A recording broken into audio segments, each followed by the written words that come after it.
Assalamualaikum warahmatullahi wabarakatuh. Alhamdulillahirabbil alamin. Pada hari ini kita bisa belajar tematik kembali, yaitu tema 1, subtema 2. Hidup rukun dengan teman bermain. Apakah anak-anak masih ingat? Minggu kemarin kita belajar subtema berapa ya? Iya, subtema 1. Nah, karena subtema 1 kemarin sudah selesai kita bahas, kali ini kita lanjutkan ya, masuk subtema 2, yaitu hidup rukun dengan teman bermain. Sebelum kegiatan pembelajaran kita mulai, marilah kita membaca doa sebelum belajar bersama-sama. Ketika berdoa, tangan diangkat, kepala ditundukkan, berdoa mulai. A'udzubillahi minasyaitonirrajim. Bismillahirrahmanirrahim. Raditu billahi rabba wa bil islami dina wa bi Muhammadin nabiyyan wa rasula. Rabbi zidni ilma warzuqni fahma. Amin ya rabbal alamin. Sekarang coba anak-anak perhatikan ya gambar yang akan ibu guru tampilkan ini. Nah, berdasarkan gambar tersebut, kira-kira mereka sedang apa ya? Kegiatan apa yang sedang mereka lakukan? Apakah anak-anak ada yang tahu? Iya, benar sekali. Mereka sedang bermain bersama-sama. Di sana tampak Siti yang sedang bermain ayunan, ada yang sedang bermain bola, bermain layang-layang, bermain kelereng, ada juga yang bermain engklek. Di sini, siapa yang pernah bermain salah satu permainan yang ada di gambar ini? Siapa? Iya, pastinya anak-anak pernah bermain ya, baik itu bermain sepak bola, bermain engklek, atau bermain permainan yang lainnya. Nah, coba anak-anak perhatikan gambar tersebut. Di sana tampak anak-anak yang bermain wajahnya terlihat senang ya. Iya, mereka bermain bersama-sama. Setelah Siti dan teman-temannya bermain bersama-sama, begitupun dengan Lani. Lani kemudian akan berlatih menari di rumah Siti. Ibu Siti akan melatih menari. Lani gemar menari, akan tetapi ia malu menari di hadapan teman-temannya. Ini ada tidak ya anak-anak yang apabila diminta untuk menari, akan tetapi jika di hadapan teman-temannya malu? Ada tidak? Semoga tidak ada ya. Nah, kali ini anak-anak diminta untuk melengkapi percakapan yang ada di bawah ini yang sesuai dengan gambarnya. Kemudian, tuliskan kalimat tersebut pada kotak yang tersedia ya. Nah, di sini ibu guru akan menampilkan gambarnya. Ya, ini tampak ada Lani dan Ibu Siti. Lani tiba di rumah Siti. Ibu Siti mempersilahkan masuk. Silakan masuk, Lani. Masih belum ada jawaban dari Lani. Kira-kira apa anak-anak jawabannya? Misalkan anak-anak itu berkunjung ke rumah temannya. Itu orang tua atau ibu teman anak-anak itu menyuruh anak-anak untuk masuk. Silakan masuk. Kira-kira jawaban anak-anak apa jika dipersilakan masuk? Iya, jawabannya terima kasih Tante. Kalau kita sudah dipersilakan masuk, jangan lupa ucapkan terima kasih ya kepada orang yang mempersilakan kita masuk. Seperti itu. Tapi setelah ini coba kita lanjutkan ya. Kita lengkapi bersama-sama percakapannya. Kita lanjutkan ya anak-anak untuk gambar cerita selanjutnya. Nah, ternyata Lani itu masih malu-malu anak-anak. Jadi Lani itu masih belum mau masuk ke dalam rumah Siti. Akhirnya Siti menghampiri Lani. Itu sudah ada jawaban dari Lani. Lani menjawab, "Saya malu Siti." Nah, kira-kira pertanyaan apa ya yang ditanyakan oleh Siti? Sehingga Lani menjawab, "Saya malu Siti." Ayo, apa anak-anak kira-kira jawabannya? Apa ya pertanyaan Siti? Iya, ternyata Siti memberikan pertanyaan, "Ayo latihan menari bersama-sama." Kemudian Lani menjawab, "Saya malu Siti." Seperti itu. Kita lanjutkan untuk gambar yang selanjutnya ya. Nah, ini di rumah Siti sudah banyak teman-temannya yang menunggu untuk berlatih menari bersama-sama. Di sana ada Edo yang mengajak Lani untuk bergabung latihan menari bersama. Ini pertanyaan Edo. "Ayo Lani bergabung bersama kami." Kira-kira jawaban Lani apa ya ketika ada temannya yang mengajaknya untuk bergabung menari bersama? Kira-kira anak-anak jika diajak untuk bergabung latihan menari bersama-sama, jawaban anak-anak apa? Kira-kira sama tidak ya dengan jawaban Lani? Nah, ini jawaban Lani anak-anak.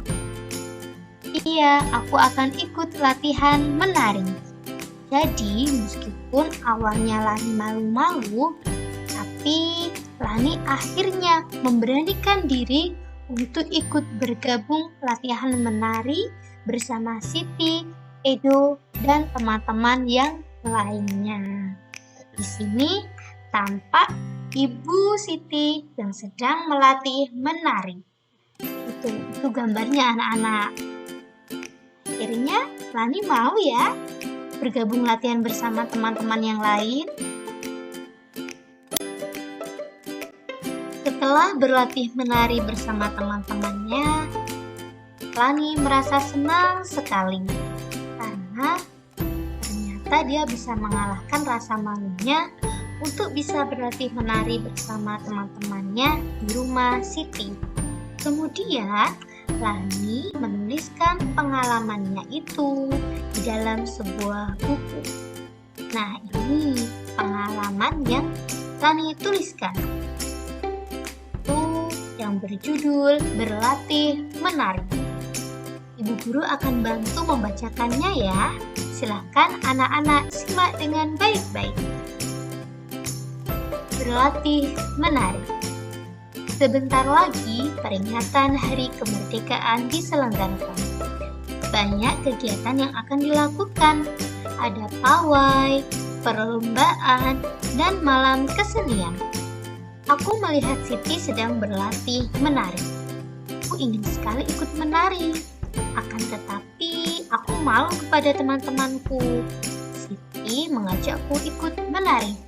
"Ayo ikut datang berlatih di rumahku Lani," kata Siti. Kini setiap sore aku berlatih menari di rumah Siti. Ibu Siti melatih kami dengan sabar. Kami sudah bisa menari dengan kompak. Nah, seperti itu pengalaman yang dituliskan oleh Lani. Sekarang ibu guru ingin bertanya kepada anak-anak, apakah anak-anak pernah menuliskan pengalaman yang pernah terjadi? Dan anak-anak tuliskan di buku anak-anak. Mana ketika anak-anak senggang atau sedang istirahat, anak-anak mencoba membaca bukunya kembali dan mengingat-ingat tentang pengalaman yang pernah anak-anak lakukan.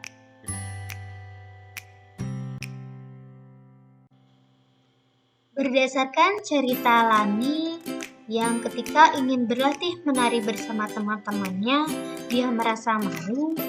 Sekarang ibu guru ingin bertanya kembali kepada anak-anak, Apakah anak-anak pernah mengajak teman yang malu untuk diajak bermain atau diajak belajar bersama? Kira-kira anak-anak bagaimana cara mengajaknya? Nah, Ibu Guru ingin tahu ini. Nanti coba dan silakan tuliskan pada kotak berikut ya.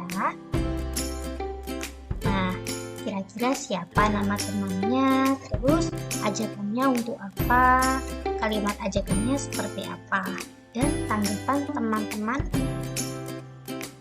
yang mengajak temannya itu seperti apa. Ingat ya, kalimat itu diawali dengan kata ayo. Jadi, silakan dituliskan ya. Ketika latihan menari, Pi dan Wani sedang berdiskusi bahwasannya mereka ingin menampilkan tarian dengan baik. Mereka ingin menjaga kerukunan dan kekompakan.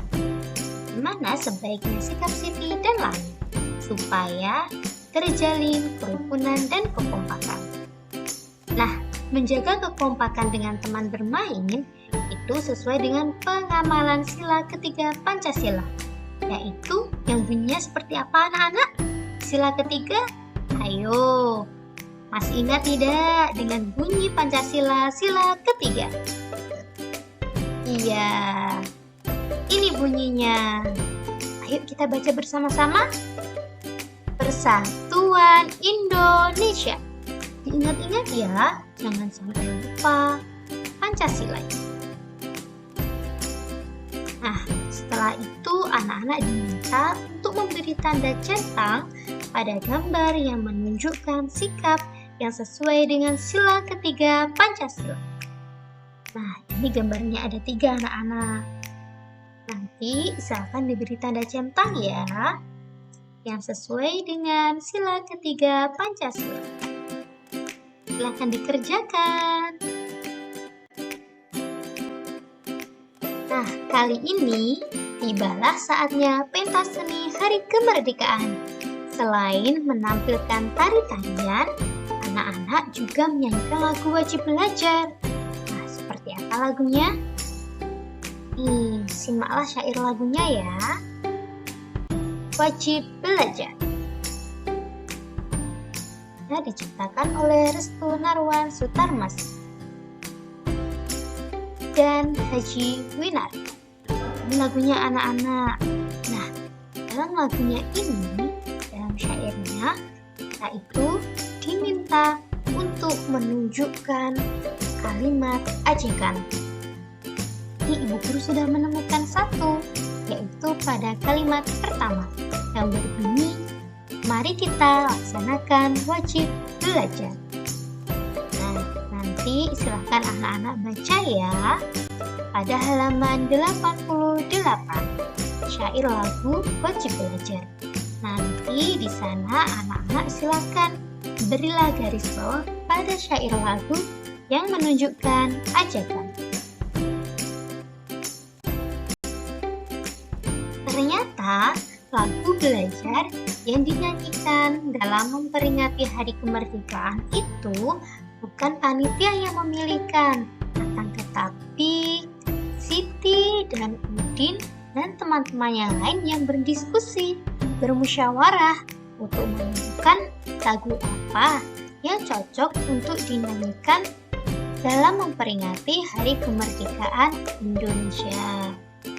Nah, ini lagu wajib belajar adalah lagu yang dipilih bersama. Penentuan lagu tersebut dilakukan dengan cara bermusyawarah. Udin memimpin musyawarah. Beberapa lagu ditentukan terlebih dahulu. Setiap anak mengemukakan pendapat secara bergantian. Ada 4 lagu yang diusulkan. Akhirnya, lagu wajib belajar dipilih untuk dinyanyikan. Setelah bermusyawarah, para siswa merapikan kelas. Oh iya, yang perlu anak-anak ketahui, jika kita ingin menentukan sesuatu yang melibatkan banyak orang, bukan hanya satu anak saja, maka anak-anak bisa menggunakan cara bermusyawarah. Supaya apa?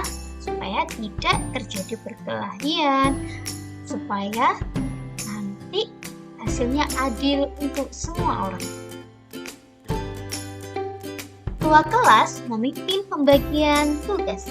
Setiap siswa melaksanakan tugasnya masing-masing. Kelas menjadi bersih dan nyaman untuk belajar. Musyawarah untuk memilih lagu yang akan dinyanyikan merupakan penerapan sila keempat Pancasila. Nah, sedangkan para siswa yang bergotong royong merapikan kelas itu merupakan penerapan dari sila kelima Pancasila. Perlu anak-anak ingat ya, kegiatan musyawarah berdiskusi itu merupakan penerapan dari sila keempat Pancasila. Sedangkan siswa yang bergotong royong untuk merapikan kelas bersama-sama itu merupakan penerapan sila kelima Pancasila. Setelah anak-anak mengetahui pengamalan sila Pancasila pada sila keempat dan lima, kali ini anak-anak, ayo kita tuliskan rumusan sila Pancasila yang sesuai dengan simbolnya. Nah, simbol yang pertama yaitu kepala banteng. Simbol yang kedua yaitu padi dan kapas. Yuk, coba kita tentukan satu-satu dulu ya. Untuk kepala banteng, ayo kira-kira ini simbol Pancasila sila keberapa anak-anak? Ya, benar sekali, sila keempat yang berbunyi kerakyatan yang dipimpin oleh hikmat, kebijaksanaan dalam permusyawaratan perwakilan. Nah, kalau simbol yang di bawahnya itu simbol padi dan kapas, itu simbol sila keberapa anak-anak? Iya, benar sekali, sila kelima. Jadi bunyinya seperti apa? Ayo, sila kelima. Iya, Persatuan Indonesia. Wah, anak-anak hebat ya. Ayo berlatih bersama. Setelah anak-anak mengetahui lambang dan bunyi sila Pancasila, kali ini anak-anak diminta untuk memasangkan sikap pada gambar dengan sila yang sesuai. Nah, ini gambarnya anak-anak. Nah, sila keempat dan sila kelima. Wah, tadi ibu guru sudah membahasnya ya dengan anak-anak. Kali ini anak-anak tinggal memberikan tanda panah mana yang menunjukkan sila keempat dan mana kegiatan yang menunjukkan sila kelima. Si anak-anak masih ingat ya? Ya, yang menunjukkan sila keempat yaitu gambar yang sedang bermusyawarah atau berdiskusi. Berarti gambar yang sedang bergotong royong membersihkan kelas itu menunjukkan sila kelima atau penerapan dari sila kelima. Nah, sekarang anak-anak diminta untuk menuliskan contoh lain yang sesuai dengan sila keempat atau sila kelima. Kita bermain dengan teman. Nah, ini ibu guru sudah ada contohnya anak-anak. Untuk sila keempat, yaitu bermusyawarah menentukan tempat bermain. Nah, untuk contoh sila kelima, yaitu kerja bakti membersihkan tempat bermain. Nah, nanti silakan anak-anak lanjutkan ya mengerjakannya. Apakah anak-anak masih ingat dengan kegiatan pentas seni yang dilakukan oleh Siti, Lani, dan teman-temannya dalam rangka memperingati Hari Kemerdekaan? Nah, ternyata penonton pada acara pentas seni cukup banyak. Pada acara pentas seni juga diundang warga dari perkampungan lain. Nah, bagian konsumsi menyediakan kotak makanan dan minuman. ada 362 kotak makanan, ada 356 kotak minuman, dan ada 348 botol air mineral. Nah, sekarang ayo coba kita urutkan beberapa bilangan dengan membandingkan nilai ratusan, puluhan, dan satuan. Nah, perhatikan ya bilangannya 362, 356, dan 348. Yang pertama, 362 jika diuraikan yaitu menjadi 300 ditambah 60 dan ditambah 2. Sedangkan untuk 356 jika diuraikan menjadi 300 ditambah 50 ditambah 6. Berikutnya yaitu 348 jika diuraikan maka menjadi 300 ditambah 40 tambah 8. Ini apakah anak-anak sudah paham? Semoga anak-anak sudah paham ya. Sekarang coba anak-anak perhatikan kembali ya. Nah, di sini tadi bilangan yang sudah kita bahas bersama-sama ya. Ada 362, 356, dan 348. Nah, angka 3 itu merupakan nilai ratusan. Ini nilai ratusannya sama ya anak-anak, yaitu 300. Kemudian, nilai puluhannya tidak sama. Ada 60, 50, dan 40. Sehingga dari sini kita sudah bisa melihat jika kita diminta untuk mengurutkan. Nilai ratusan ketiga bilangan tersebut sama, yaitu 300. Nilai puluhannya tidak sama, yaitu 60, 50, dan 40. Urutan puluhan mulai dari yang terkecil, yaitu 40, 50, dan 60. Sehingga urutan bilangannya bila diurutkan dari yang terkecil yaitu 348, 356, dan yang terakhir 362. Seperti itu anak-anak. Apakah anak-anak sudah lebih paham? Semoga saja anak-anak sudah paham ya. Untuk mengukur pemahaman anak-anak mengenai cara mengurutkan bilangan, nah di sini ada 2 soal. Yang pertama, kita diminta untuk mengurutkan bilangan tersebut dari terbesar sampai yang terkecil. Yang kedua, kita diminta untuk mengurutkan bilangan dari yang terkecil sampai yang terbesar. Nah, sekarang ayo coba kita kerjakan bersama-sama beberapa soalnya ya, mulai dari yang terbesar sampai terkecil. Soal nomor 1, ada bilangan 623, 437, dan 735. Ayo kita urutkan bersama-sama dari yang terbesar. Sekarang, langkah yang pertama yang kita lihat yaitu nilai ratusannya. Ada yang 600, 400, dan 700. Nah, kira-kira mana dulu yang angkanya menunjukkan bilangan terbesar? Iya, yaitu 700. Sehingga 735 itu menempati urutan pertama. Yang kedua sekarang, antara 623 dan 437. Kita lihat kembali nilai ratusan. Antara 600 dan 400. Kira-kira besar mana anak-anak? Iya, besar 600. Sehingga urutan yang kedua yaitu 623. Yang terakhir berapa? Iya, 437. Setelah kita mengurutkan bilangan dari yang terbesar ke terkecil, sekarang kita balik anak-anak. Kita urutkan bilangan dari yang terkecil sampai yang terbesar.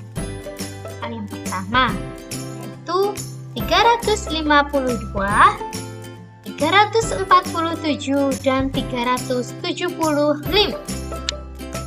Nah, sama seperti yang tadi, untuk mengerjakan soal ini kita perhatikan dulu nilai ratusannya. Apakah nilai ratusannya sama atau tidak? Oh, ternyata nilai ratusannya sama anak-anak, yaitu 300. Sehingga kita gunakan langkah yang kedua. Kita melihat nilai puluhannya. Ternyata nilai puluhannya berbeda. Ada yang 50, 40, dan 70. Sehingga dari sini kita sudah bisa ya menempatkan mana yang berada di urutan pertama. Iya, yaitu yang 40. Sehingga jadinya 347 ada di urutan pertama. Nah, ini masih ada dua. Antara 352 dan 375. Nilai puluhannya berbeda. Yang satu 50 dan yang satu 75. Jadi kira-kira mana yang kita letakkan di urutan kedua? Yang 50 atau 70? Iya, yang 50. Anak-anak perlu ingat ya, kali ini kita mengurutkan dari bilangan yang terkecil sampai ke terbesar. Alhasil 375 menempati urutan terakhir. Nah, untuk nomor selanjutnya, nanti silakan dilanjutkan ya anak-anak mengerjakannya. Tetap semangat ya. Dalam mengurutkan bilangan, ada dua cara. Selain menggunakan cara menentukan bilangan ratusan, puluhan, kita juga dapat mengurutkan bilangan menggunakan banyaknya kubus satuan. Jadi anak-anak harus menghitung jumlahnya banyak kubus satuan. Misalkan ini. Nah, kubus pada gambar kotak ini jumlahnya 100. Sedangkan pada kotak selanjutnya itu 0 karena tidak ada kubusnya sama sekali ya. Sedangkan pada kotak berikutnya yaitu jumlahnya ada 7. Sehingga jika dijumlahkan totalnya ada 107 kubus. Seperti itu anak-anak. Sekarang coba anak-anak mengurutkan bilangan menggunakan banyaknya kubus satuan. Nah, nanti silakan diurutkan bilangan-bilangan tersebut dari yang terbesar sampai yang terkecil ya, dengan teliti. Silakan dikerjakan anak-anak. Urutkan bilangan dengan memperhatikan banyak kubus satuannya. Ini anak-anak diminta kembali untuk mengurutkan banyak kubus satuan tersebut dari yang paling banyak dengan teliti. Nah, di situ belum ada nilainya ya, belum ada bentuk angkanya, maka anak-anak nanti bisa menghitung banyak kubusnya terlebih dahulu. Jika sudah ketemu nilainya, nanti silakan anak-anak tuliskan di bawah kotak kubusnya. Karena nanti anak-anak bisa lebih mudah mengurutkannya. Silahkan dikerjakan ya. Alhamdulillah, pembelajaran tematik kita pada hari ini sudah selesai. Semoga materi yang Ibu sampaikan kepada anak-anak melalui slide PPT ini bisa dengan mudah anak-anak pahami. Semoga ilmu yang anak-anak pelajari pada hari ini bisa bermanfaat di dunia dan akhirat. Sebelum Ibu Guru akhiri, marilah kita membaca doa bersama-sama. Jika berdoa, tangan diangkat, kepala ditundukkan, berdoa mulai. Subhanakallahumma wa bihamdika asyhadu an la ilaha illa anta astaghfiruka wa atubu ilaik. Jangan lupa pesannya Ibu Guru, jaga tangan, jaga kaki, jaga lisan, sholat 5 waktu, patuh kepada orang tua dan guru. Terima kasih banyak anak-anak untuk hari ini. Wassalamualaikum warahmatullahi wabarakatuh.